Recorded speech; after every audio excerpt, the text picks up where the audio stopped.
Go. Okay, I'm with Tom Thompson. Today is April the 11th? 12th, I think. 12th, 2016, and this is the Lake Chippewa Oral History Project. I'm Harriet Hart, and I'm going to ask Tom a few personal questions first. What is your full name? Thomas Richard Thompson, Your date and place of birth? January 24th, 1947, in Keokuk, Iowa. We're the same age. What is the highest level of education you achieved? 4 years of college, university. I didn't graduate because I needed PE. I went to Indiana University the last 2 years, and I needed 8 credits in PE to get a certificate title, and I just thought, you know what, sorry, I don't need your title. That's my What were you taking? business administration. We had to take, those were the days when you had to have phys ed. So, what was your career prior to moving to Lakeside? Well, moving to Mexico, my career was the same kind of antiques and Oriental rugs, Art Deco in San Diego. I didn't move there directly. I didn't from there directly to Lakeside. Oh, okay. So So that question's coming up. How long have you lived at Lakeside? since 1993, Okay. February the 8th. And what or who made you decide to move here? Well, the next question's kind of answered in this one. I was living in Yalapa for 8 years before I came here. And people from Ajijic kept visiting Yalapa.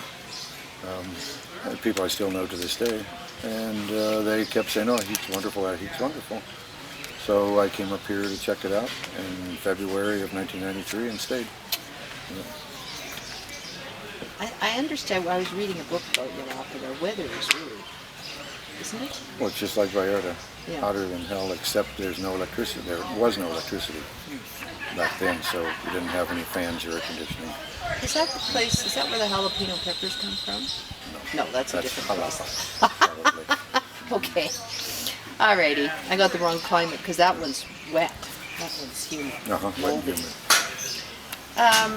So it was friends that you met there. Yeah, And you from just- they're friends now here, but they were visitors there, and they said Ajijic's really cool. And so I think the next question I'll just answer for you.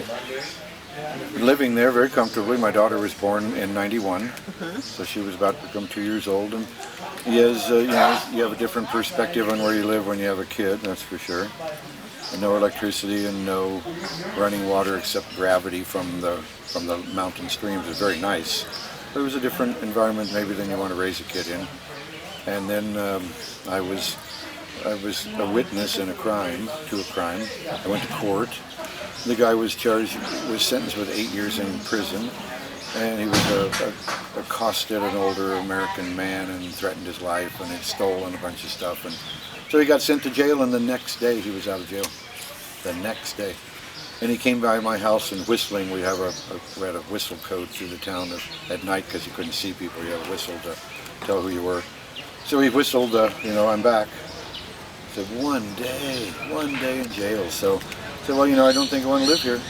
Because it was my daughter's godfather who bailed him out of jail. Close connection, but he was a waiter at their restaurant. He spoke English, and they wanted English-speaking waiters, and so they bailed him out of jail. And the way they told me was, I hope there's no hard feelings, but you did what you had to do, and we appreciate that. And now we did what we had to do because we need him. So I said, and then the next thing I need to do is move out of this town because I can't live in a place like that. So I did. I took a day to think about it, and I said, okay, I've heard about Ajijic, so I came. Loved it. Absolutely loved it first day. And so I never regretted that, and it's sort of like a lot of things happen in your life for a good reason. It seemed like a bad thing at the time, but it really was good. And when I went back a few years later and I saw that same guy there that I'd had put in jail, I told him, no hard feelings, you got out of it, I got out of it, and thank God that happened, and I got out of here.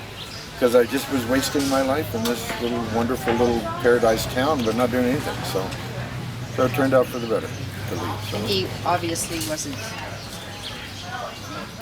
It could have been more dangerous, I suppose. Yeah, he was just a con artist, is what he was, a total con artist. Spoke 2 languages and conned women out of their belongings. Lovely. And threatened this man because the man was telling lots of stories about him. So that was pretty bad. But anyhow, he finally pulled one on my compadre, my daughter's padrino, and left town himself. So, comes around. Anyhow, that's how I got here, and I think it's wonderful. Absolutely wonderful, good move to make. Okay, why did you come to Mexico in the first place? This is question 8. Okay. Thanksgiving trip, 1984. A customer of mine in San Diego was building a house in Jalapa. He was buying things from me for the house, and he said, "You got to come see Jalapa." So when I went down there, it was pretty cool. It was really nice, and I just sort of realized that I didn't have to be in San Diego. I owned my own home there and business. I thought, you know what, if I'm not here, I can rent my property out and live comfortably. My rent in Jalapa was $700 a year for the house. I had to put a lot of work into it, but it became, to me it was a no-brainer. Who would want to stay there in your own house and pay huge property taxes and huge insurance costs and work in order to do all that, or rent your house out and go away and live humbly, that's for sure, very humbly. But it was a wonderful decision I made, and now it's been 31 years or something since it happened. So, You have one child?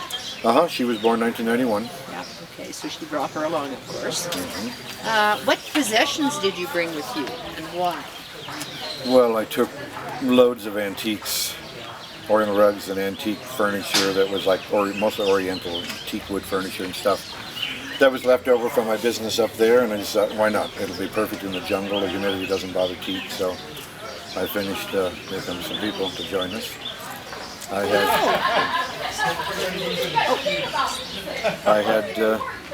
brought a small boat. Stop. Oh, yeah.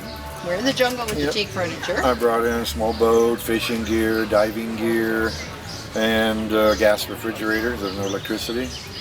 And I just basically, came down to settle in. And it was fun. It was wonderful, wonderful, wonderful. I lived on a lake in northwestern Ontario not that long ago. We had a propane fridge and stove. The Cervelle is the brand, Wild.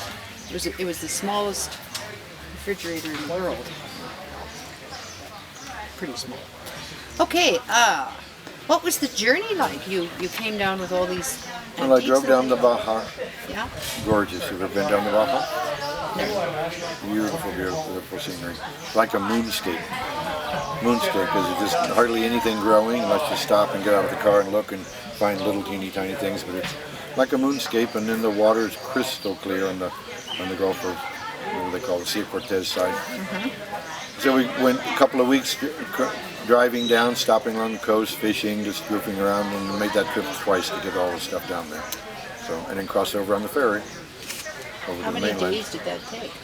Oh, it would have taken just a couple of days to drive, but we took 2 weeks each time. Just stopped 2 or 3 nights and stopped it over. So, no rush. What did the family members who stayed behind think of your move? Well, they thought I was crazy.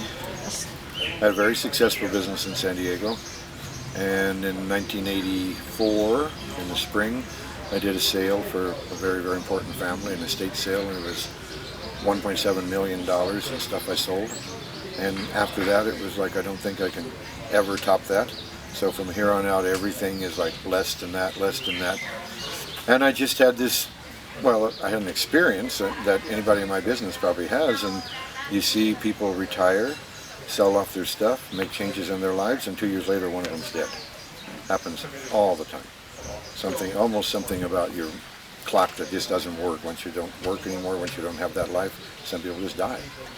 And I saw it over and over again, and I was 30-something, and so I said, you know what, I'm not going to let that happen. So I said, I think exactly 36, I think it was exactly, 36, 37. Wow. I said, that's it.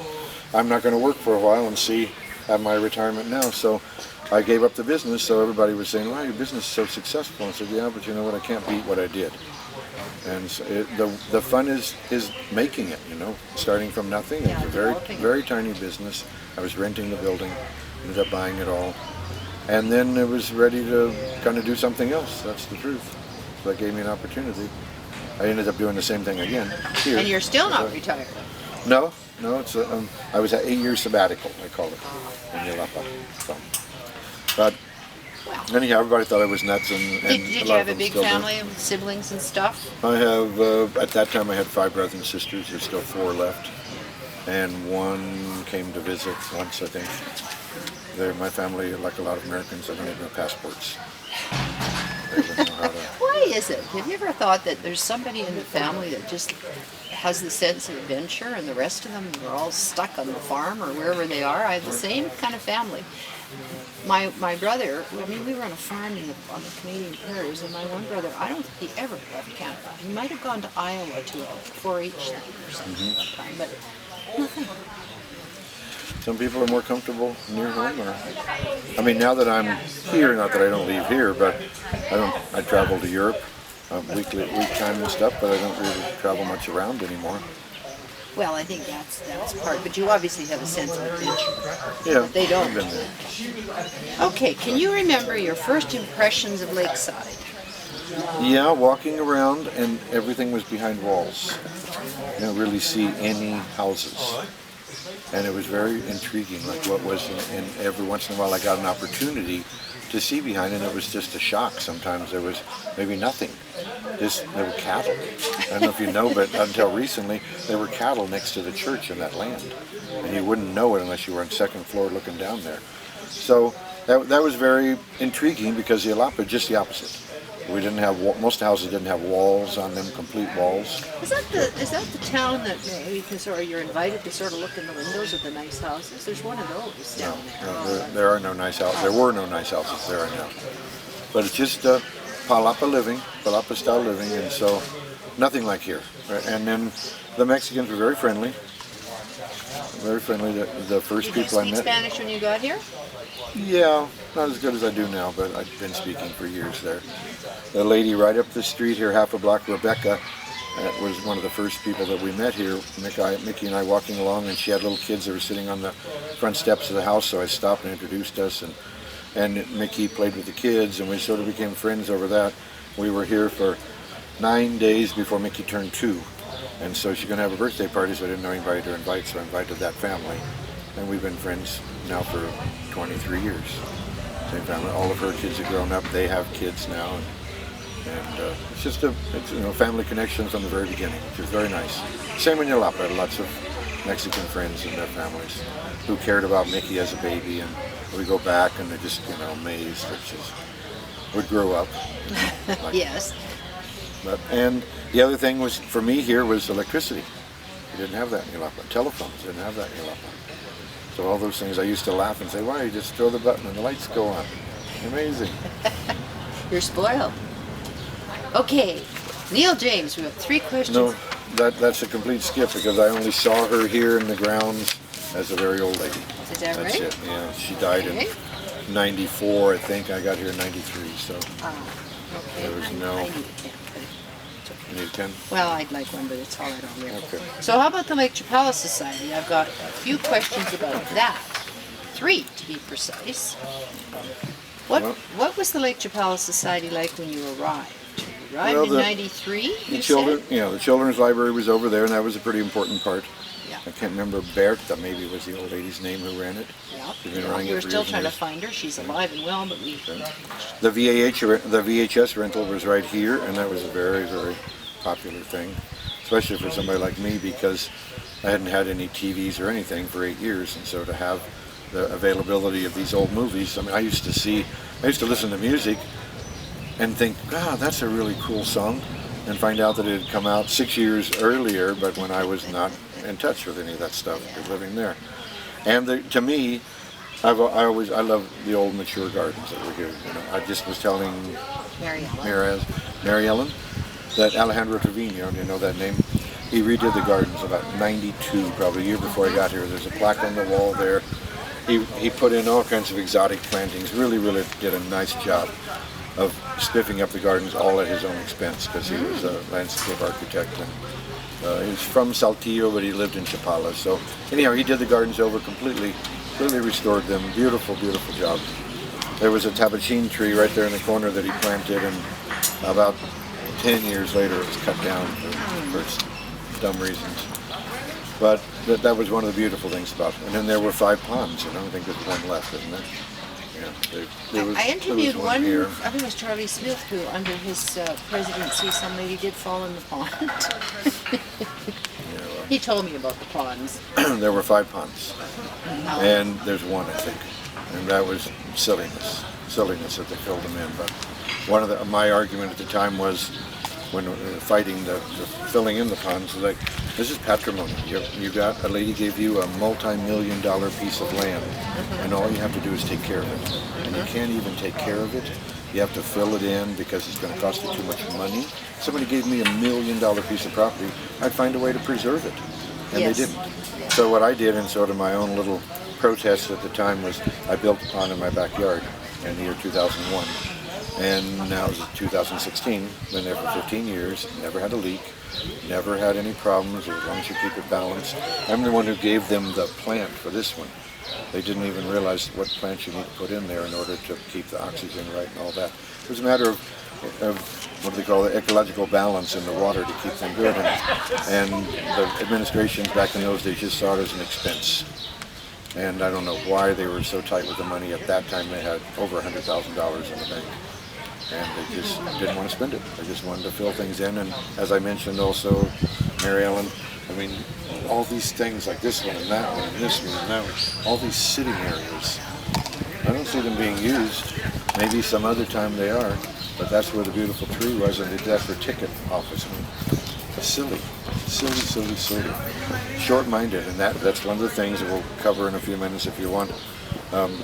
The Long Range Planning Committee, when I was on it in the year 2000 or 2001, we suggested that they get an executive director because these kind of short-term thoughts, this guy's president, oh, let's fill in ponds, let's make ticket offices, let's do that, and then he's out of term.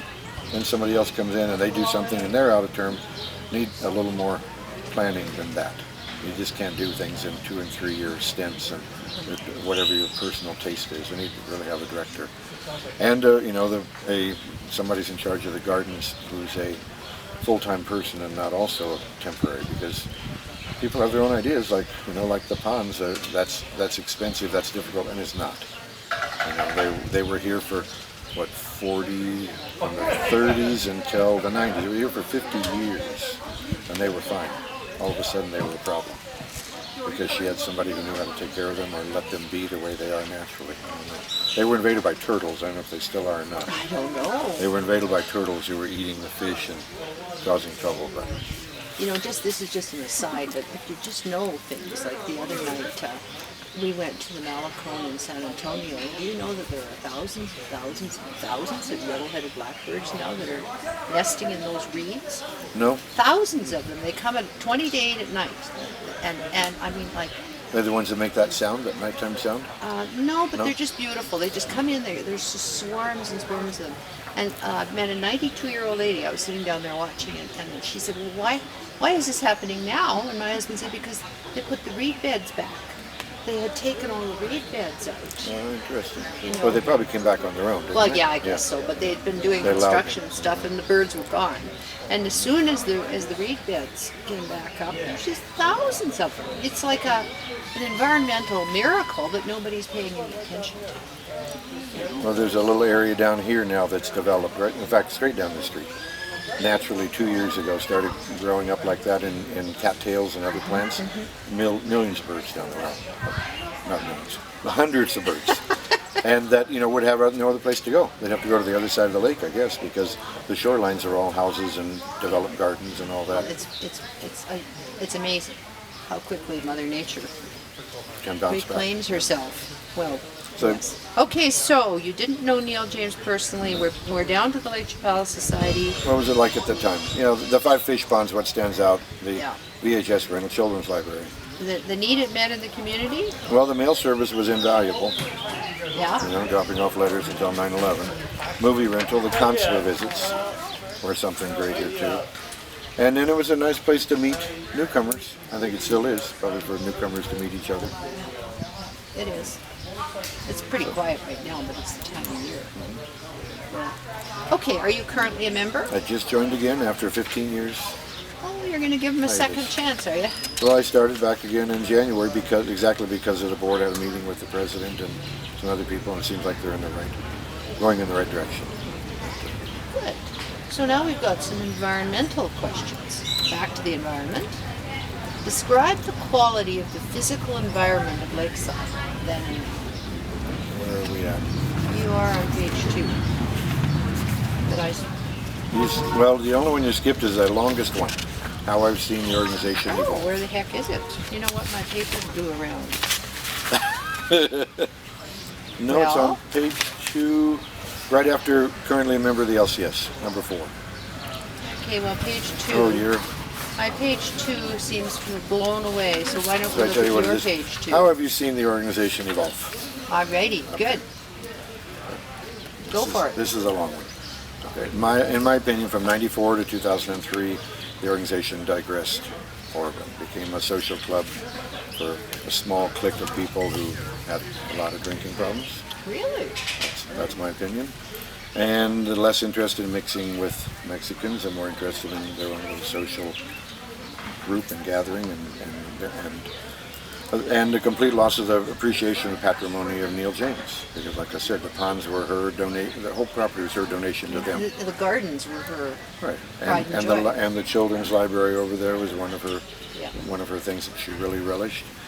And her own little home. One of the things I have a note here that during first off, when she passed away, Steve Cole was the president, first openly gay president of LCS. That's a salute to LCS. They went through her house and they dug out what I thought were treasures of Mexican pottery from the 30s and 40s. And I told them, I said, if I put this out on the table, we were having like an estate sale for her. If I put this out on the table and put, $20 on it, nobody's going to buy it, except me or somebody like me. Most people wouldn't even want it, but I don't think you should get rid of it. I think you should save it because these are great pieces and someday incorporate them in some sort of a restoration of her house or whatever. So they didn't sell the pieces, but then they all disappeared. They all disappeared.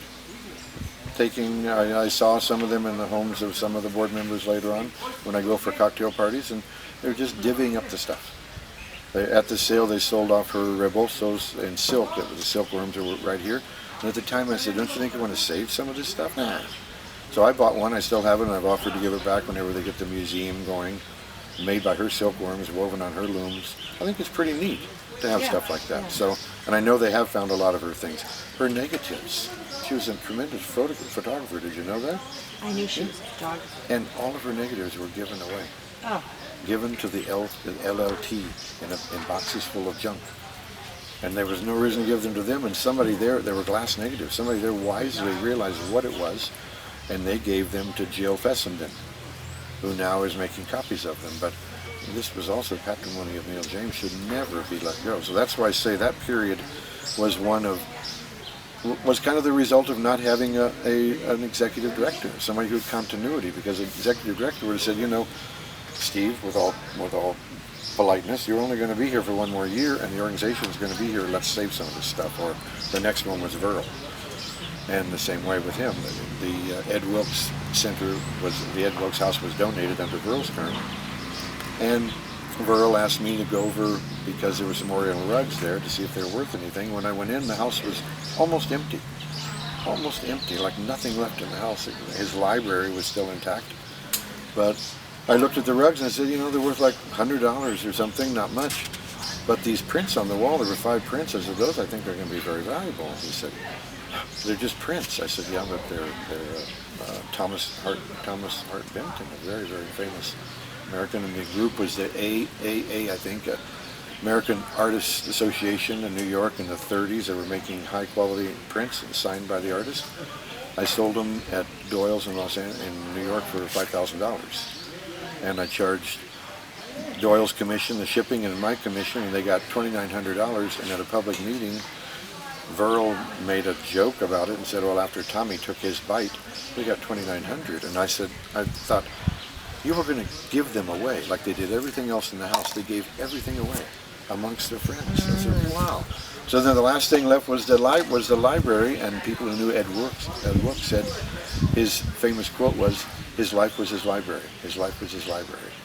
That's why he wanted to give his home to the LCS, thinking that they would, continue to do. Well, I sent over an employee of mine to pick up the books on consignment, and she came back and she said, they just decided they didn't want to mess with consignment. They just asked 1,000 pesos and I bought them. And I said, well, what? You know, I bought the whole library for 1,000 pesos. I said, well, that's ridiculous. Well, it's done. I had them moved to my house already. That's what she told me.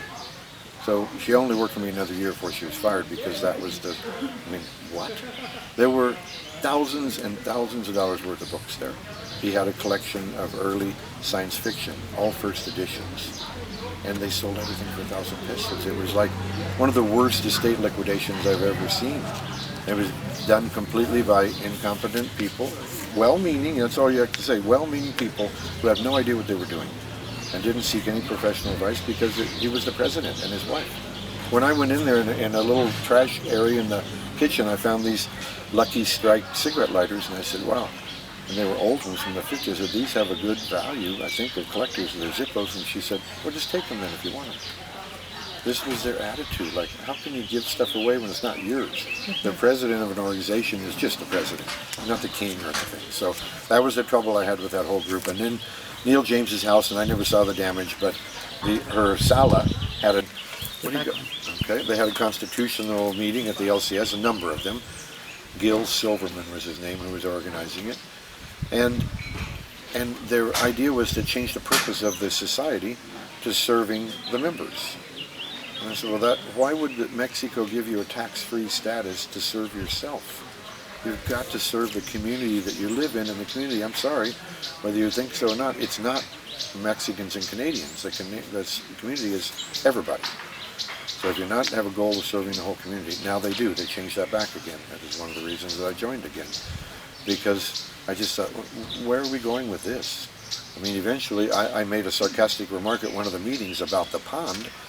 I said, you know, you should sell this property now while there's still some value and go out on the highway and build a cinder block building with a flat roof where you can have all the meeting space you want and pay nothing to gardeners, because they were complaining all the time about the cost of the gardens, the cost of maintaining the gardens.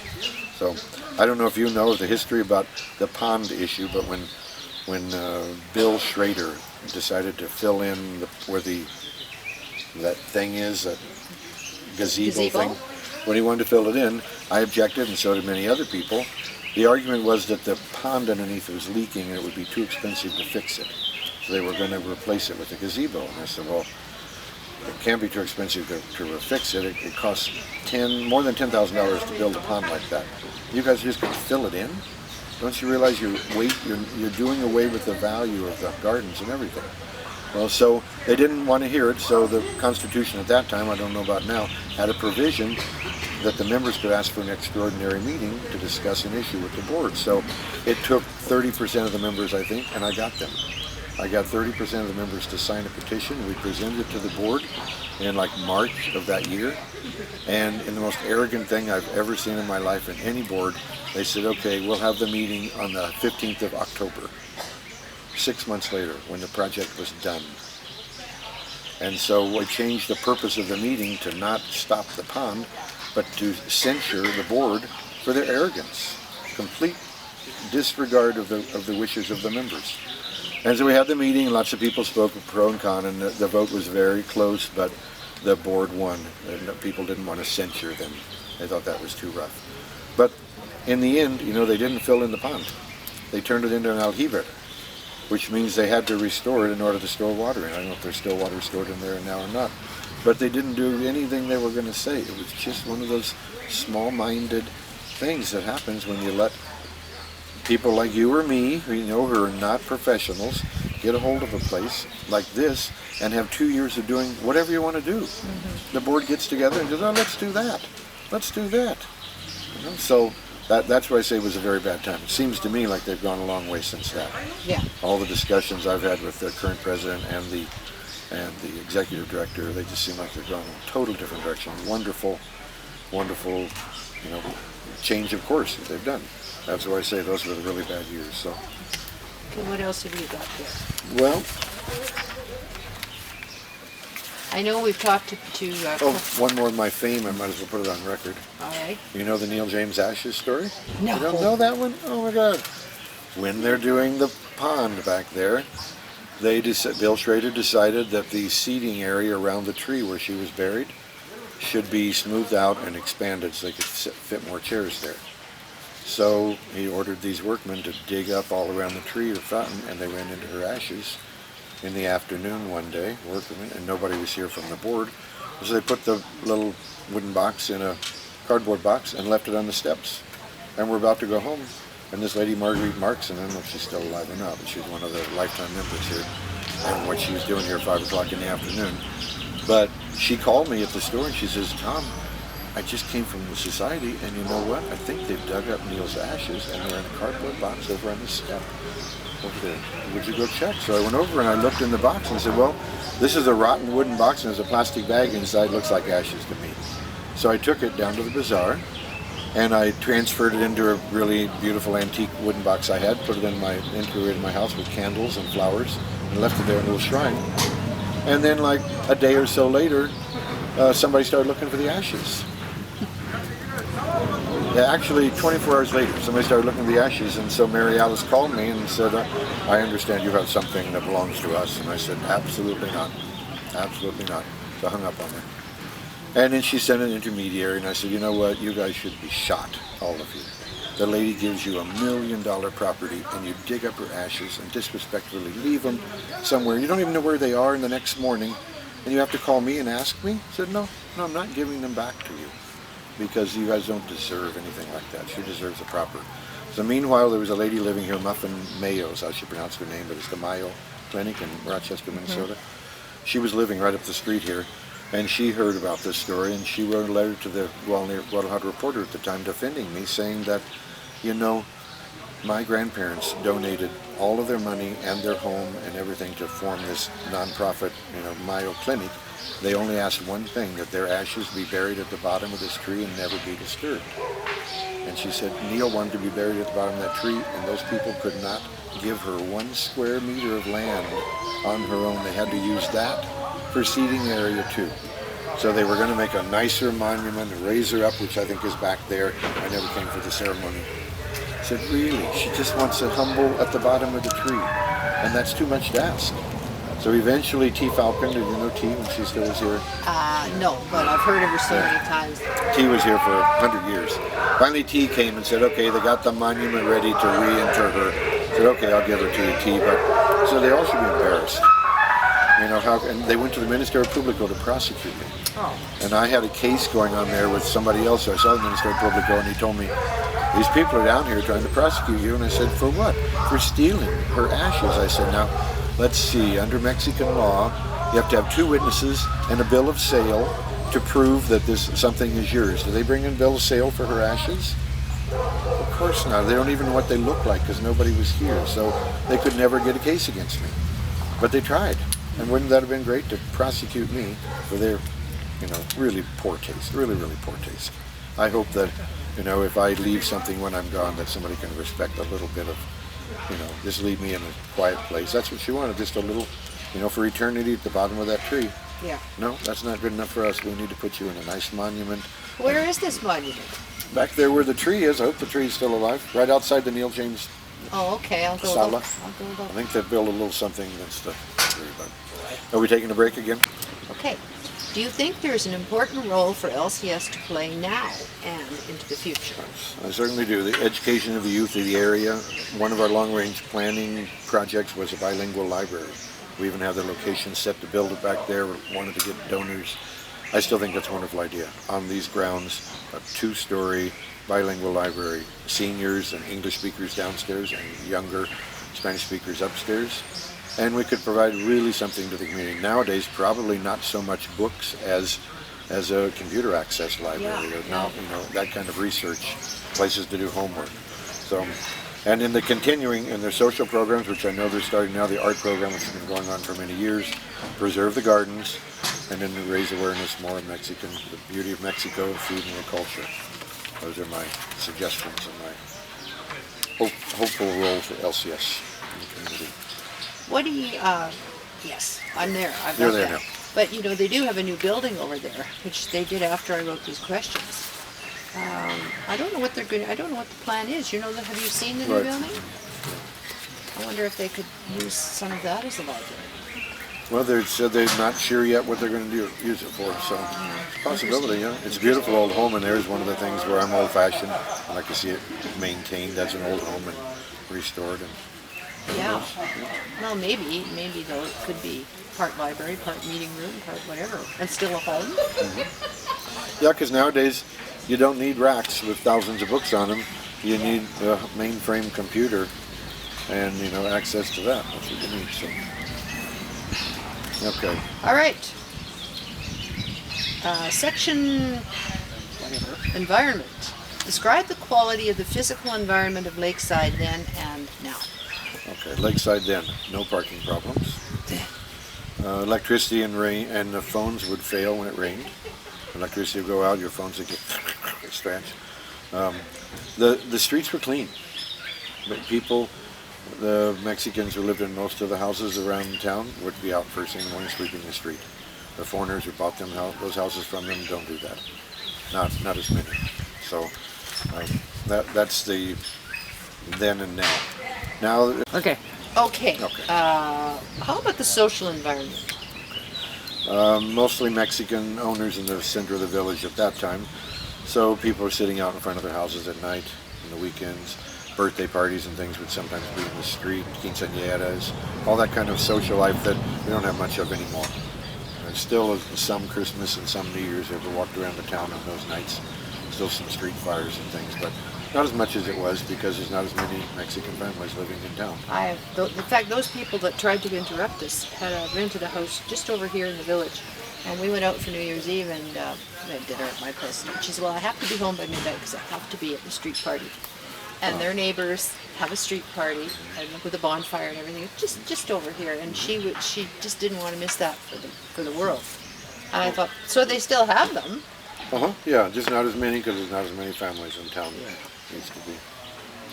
What about the Mexican expat relationships? What were they like when you first got here?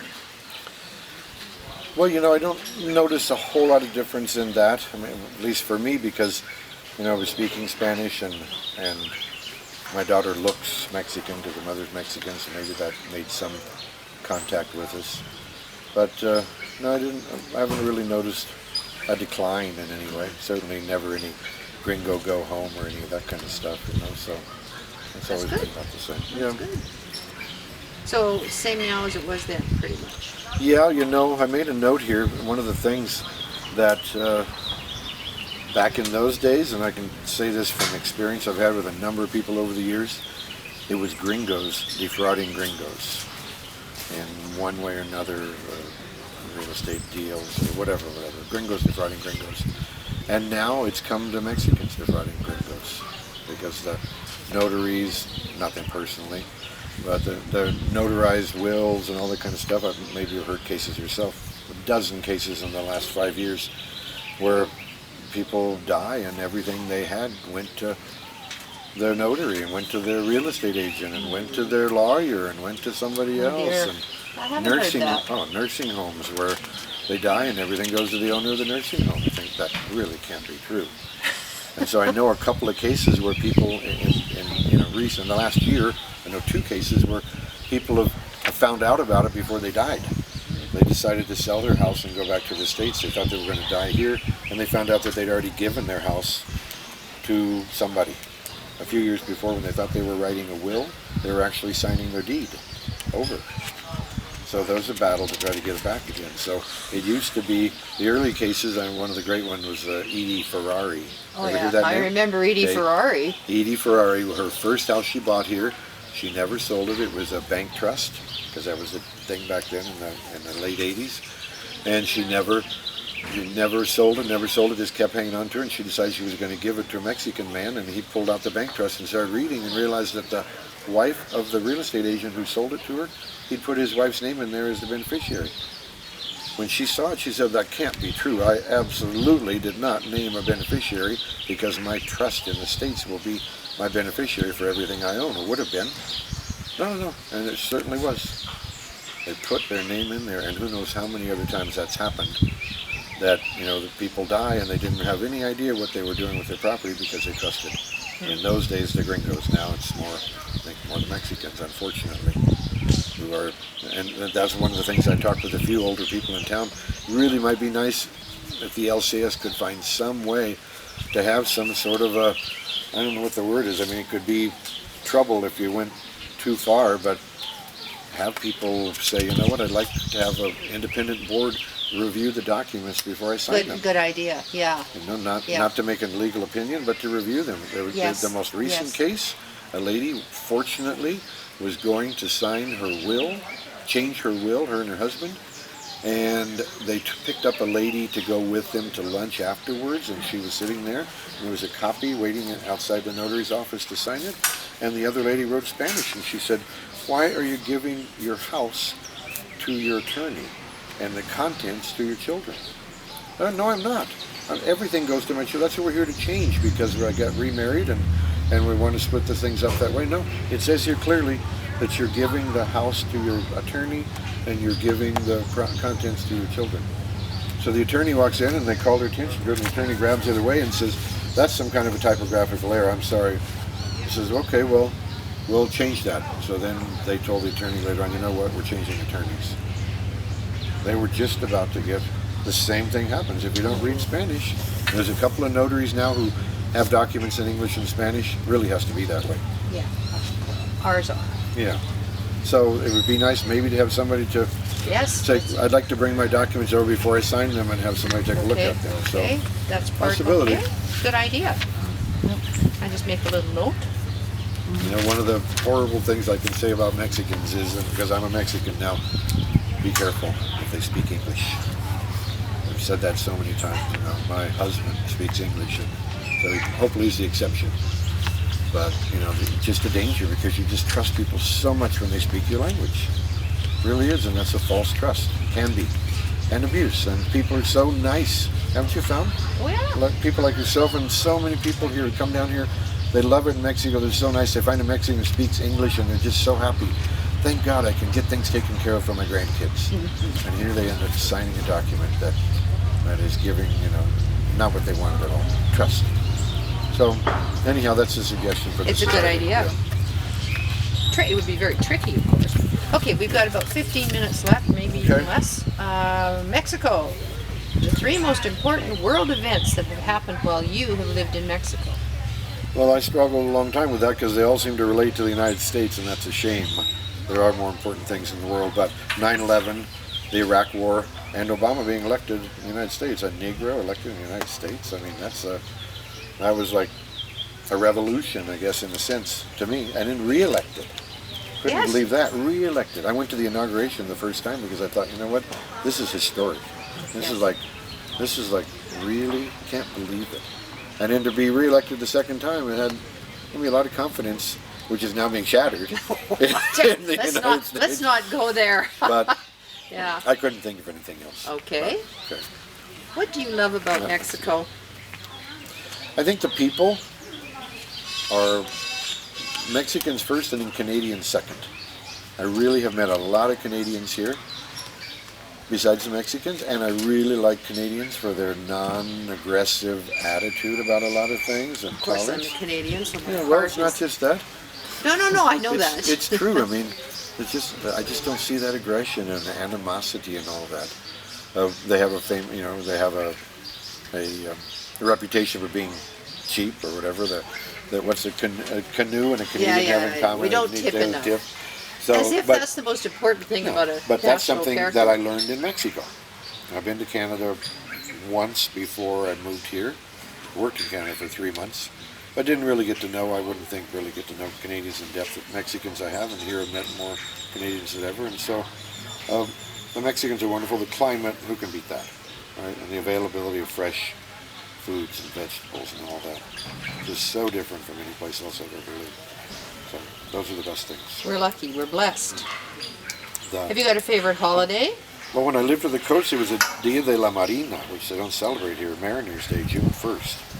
It's quite a celebration, where the boats go out into the sea and throw rings of flowers out for the lost mariners. It's a wonderful celebration.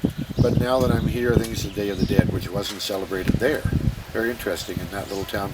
The Mexicans would go to the cemetery and put flowers and things, but no Day of the Dead like in this area, and especially in Michoacan. But I didn't really even know about the celebration living in Uruapan.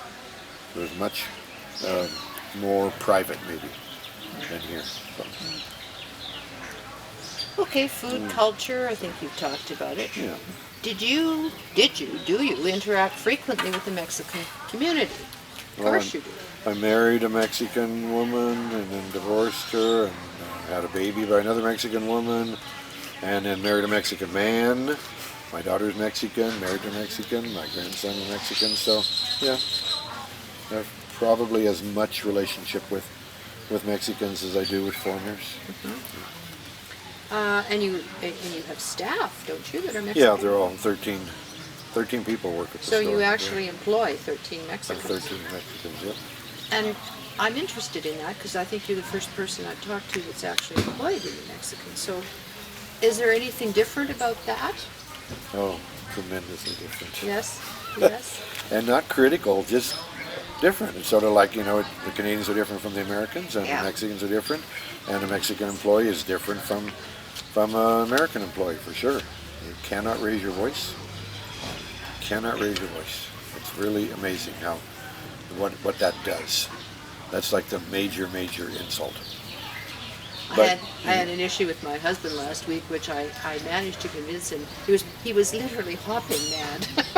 When somebody gets so mad they're hopping up and down, I said, slow down. So finally, it was to do with one of our staff, or with two staff. And finally, I encouraged him to approach this from a positive.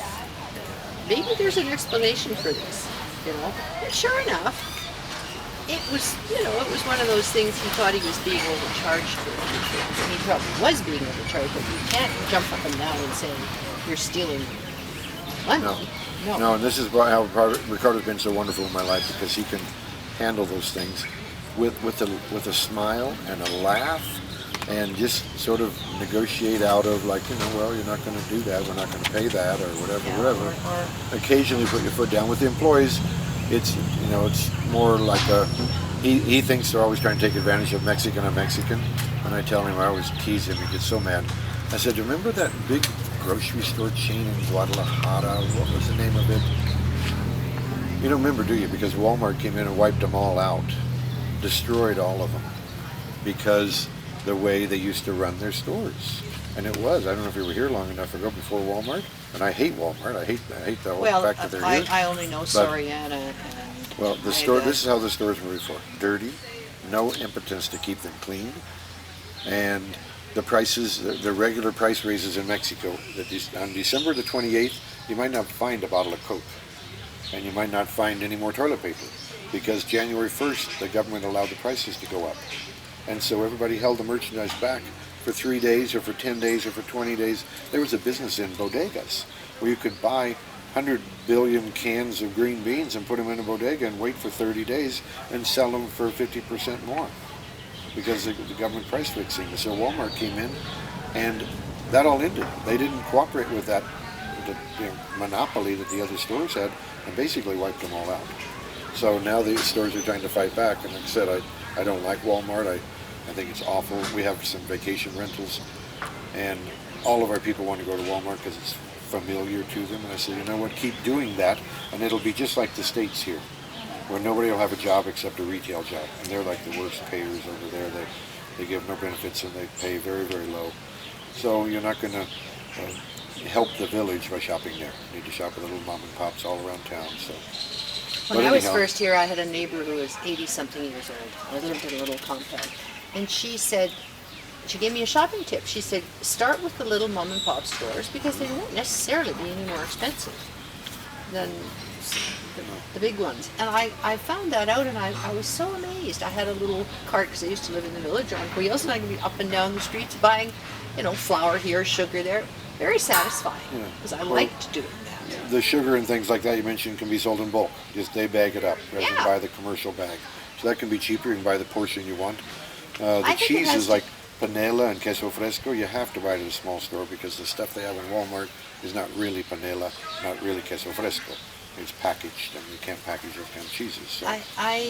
My suspicion is, I used to get home churned butter at a little store in Constitution, because I don't like margarine. And sure enough, I'm sure it was unpasteurized, but who cares? I'm sure somebody was churning Hopefully. it. But I thought it had something to do with if you're rich enough to drive a car and go to a big department store, you probably pay higher prices for things too. Well, fruits and vegetables like at Walmart, I've never been in, but people tell me it's not a good selection. And they bring them from Monterrey. They bring from Monterrey as a major distribution to Guadalajara to Ajijico. What kind of freshness is that? Chayo, the little store up here, you know Chayo's store across from the bank? Has no sign. Little step up. Little teeny tiny. You know Chayo's. They have everything in there. They have rope. They have everything you can imagine in the back. Probably nails. And you just go to the counter and tell them what you want and they bring it out. You don't see it, you know. But anyhow, their pears are the best prices and they're ripe, ready to eat, things like that. Whereas any other store you go to, you need to plan on a few days, buy a few days in advance. So, and their prices is reasonable as anybody, or better. And these little guys with the berries and stuff out here, I mean, we're all spoiled rotten with that right there. I know. Super good, super cheap. Okay. Name a few Mexicans that have touched your life here, other than the ones you married. Okay. Julieta Ramos. Julieta Ramos. She was the mother of Manuel, who just died from Mannix. She was just a real campaigner for the village, always fighting for the village. She's the one who planted just about every tree that you see from the Malecon west down there. It was a desert. It went back in maybe like 94 when she started. The water had been high, then the water went way out, and it was just nothing there. So she got all these small trees and had people plant them, and got donations of hundreds and hundreds of trees, and they're all mature now, you know, with a wonderful shade there. Rebecca Marquez, right up the street here, Rebecca, who I said I met when I first came to town, has been nothing but, you know, the wonderful Should we talk to her? Well, I put her down. Actually, it's her mother-in-law who lives there also, Doña Mayo, who's a friend of Neil's, and would be a very good one to talk to about that. Doña Mayo? Doña Mayo. Doña Mayo. And that's... I think her last name's Ramos, but you know somebody by their name only. And but she lives there with Rebecca. And there is, what street? Right here, right on Roman Corona. I think it's maybe number 5. She's got a little textile shop in the front of her house with some little things for sale, little weavings and stuff. Tiny little business that she's had for years. Every once in a while for a holiday we'll go there and buy a dozen of her little towels or something to give people, just to give her a little business, but it's not really a thriving business concern. But she's probably close to 90, I'll bet. Wow. And I asked her about this, and she told me, oh yeah, I knew Neil very well. Okay, so her name is Doña Mayo is what you'd ask for if you go to the house. Doña Mayo. Her son is the current delegado, Rafa. Oh. You know, so if you talk to Rafa that you want to interview his mother, I'm sure he can take care of that. And then I put down Azucena. You guys know Azucena? Yes. No? She's Mexican. Her father was American, but her whole life's been in Mexico. And I'm impressed with her. She studied law, and she's realized that most law is so corrupt that she couldn't do it. So she went into immigration law. She helps us with little... Yeah, she helped Paul. We met her backstage at the lip sync show. She was all dressed up as a chorus girl with big plumes on her head and so on. She's a very quiet Mexican, not ostentatious in any way, but she sneaks away and goes to Veracruz to Carnival and things like that, all privately and quietly, and I like her a lot. She is our lawyer for the store. Yeah. She helped us open. Yeah. She's fun. So, yeah. And then on the foreign side, I put Lance Elmstrom. Did you guys know who he was? Expatriates that influenced the community. Is he the guy? Judy Eager gave me a magazine article. He sort of looked like he had long blonde hair. White hair with a hat and a cane. Yeah. Lance, I think, was one of the founders of the Niños Incapacitados. He was certainly a big benefactor to it and a hard worker. And did lots of things for lots of Mexicans. His whole purpose really was to give what he had away to Mexican families or kids or education or the ill, the incapacitados. And Morley Eager, Judy's husband, because of the chili cook-off, and their whole families had a lot to do with it. Joan Frost, she's gone now, but she lived in Joco. She was the co-founder of Niños Incapacitados, and again, nothing but but the Mexican community. Never. You couldn't get her in a dress, and you couldn't get her to go to a cocktail party. But if you had a volunteer job where you needed somebody to do something, or leg work, chili cook-off, she was there every year, working her butt off to raise money. She just had no social life except working for the Mexican community. And then Juanita Reed, whose Hagamos Lo Junto, trash pickup campaign was unforgettable, and she was the same way. She's down fighting at the city hall for Ajijic and for trash cleanup and taking on every president because she spoke perfect and her father was good. Right. When you think of some of the positive changes expats have brought to Lakeside. Expats founded the school for the deaf. Those were Canadians, I think. The Niños Incapacitados, just talked about it, was Lance and Joan Frost. Juanita Reed with Hagamos Lo Juntos. Stuart McCowan organized, back when they were building the first school on the Libramiento, organized fundraising campaign. I think we got $100,000 in a very short time. I gave a little bit of money and other foreigners, but they got big donations from the enterprises, the companies in Guadalajara who were looking for trained students to become employees. So that was really good. That was a foreigner assisted, improving the community with foreign input. And then the auditorio in La Floresta, which everybody loves, that was a foreign concept a long time ago. I interviewed the daughter of that woman. What's her name? Oh. That before my time. It's been there for a long time. I know her. I'm going to interview her. Her mother. She's got like a little, almost like a museum to her mother, who was one of the people that, I can't remember her name right now. She works for Phoenix Realty. Still, the daughter. Oh, yeah. Oh, okay. I know exactly what you're talking about. Yeah. What is her name? It doesn't matter. I've got Janice. Janice. Janice. Yes. Galbraith. Galbraith. Right. Yeah, the negative changes are too many cars. Yep. Hope we don't offend anybody here, but too many cars with South Dakota plates. This is not South Dakota. This is Mexico. You're going to live here, get a Mexican car. The Walmart, the shopping center across the street, the dog leash laws, that's all silliness to me. It's all silliness. And then most of the small homes, in the whole village have been purchased by foreigners.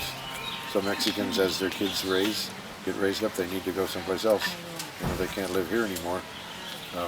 They go to San Antonio or they they group up and build another floor on top of the house that they have. So those are things. And then the new owners, the foreigners, like I mentioned earlier, they don't keep the streets clean like the Mexicans did. It was a custom to sweep in front of your house. Still is a custom. First thing in the morning, my people go out and sweep the streets. I've never told them to do it. I've never told them. It's just automatic. You sweep in front of your business or your home every morning. It's just ritual. And foreigners just don't get it. They just don't get it. That they need to do that. I don't know. I guess in a lot of places, like the little house we have in Arizona, the city comes by with a machine and sweeps it. So maybe that's what they're expecting. But so that's sort of the downside of what's happened with all the income. But it's good too, and a lot more kids are going to college. A lot more kids are getting educated before. It's just amazing of my employees who are maybe average age now of about 35. Maybe only half of them finished to the 10th grade, 9th grade or 10th grade, and some of the 6th grade. Just that's all the education they got, and so sharp. One guy is a furniture restorer basically for me, 6th grade.